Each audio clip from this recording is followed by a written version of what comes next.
SC/ST में creamy layer पर supreme court के फैसले को लेकर एनडीए में अलग अलग सुर देखने को मिल रहे हैं।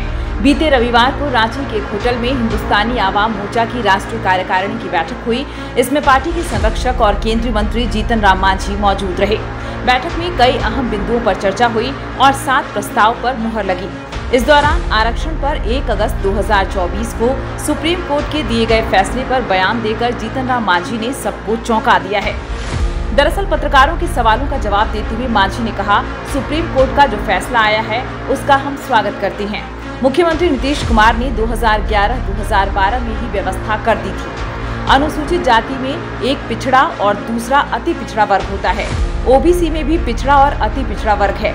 अनुसूचित जाति में दलित और महादलित भी हैं। उसको कुछ लोगों ने कोर्ट में चैलेंज भी किया था, जिसे कोर्ट ने अमान्य कर दिया था। अब उसी चीज को सुप्रीम कोर्ट ने फिर कह दिया है। तो समझने वाली बात है कि नीतीश जी के नेतृत्व में जो सरकार ने आरक्षण का फैसला किया था वह स्वागत करने योग्य है।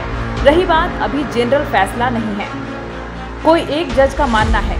आगे जो फैसला आएगा उस पर आगे चर्चा होगी। बता दें कि केंद्रीय मंत्री चिराग पासवान ने सुप्रीम कोर्ट के उस फैसले का विरोध किया जिसमें राज्यों को 15% आरक्षण के एक हिस्से के लिए अनुसूचित जातियों के भीतर उप समूह बनाने की अनुमति दी गई है। उन्होंने घोषणा की है कि उनकी लोक जनशक्ति पार्टी इसके खिलाफ अपील करेगी। चिराग पासवान ने कहा है कि SC आरक्षण में क्रीमी लेयर को अनुमति नहीं दी जा सकती।